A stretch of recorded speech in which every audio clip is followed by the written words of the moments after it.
Gravem, perfecte, això ho col·loquem al mig. Sí. Ahí, bé. I ara?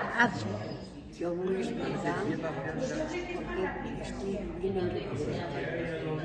Vaig arribar a l'any 70, el meu marit i jo.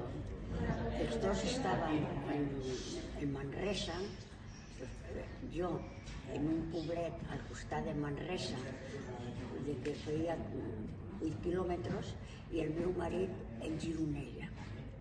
Doncs aleshores era el moment, estaven de mestres, no?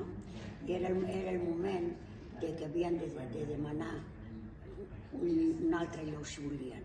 I van pensar els dos, per què no demanem algun poble que esté al costat de Barcelona, perquè els dos volien anar a fer psicologia. Doncs aleshores van demanar Ripollet i els van donar als dos. El meu marit va fer els 5 anys de psicologia.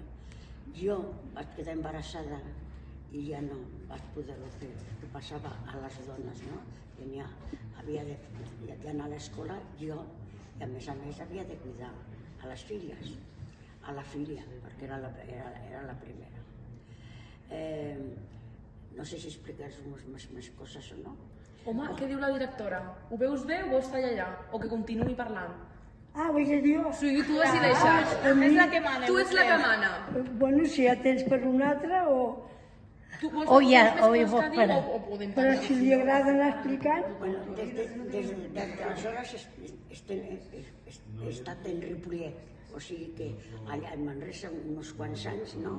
Però després ja a Ripollet. I aquí van els dos inaugurar el col·legi Ginesta. Bueno, doncs ja pareu-lo, perquè com que és fins que va arribar a Ripollet... Doncs exacte, ja.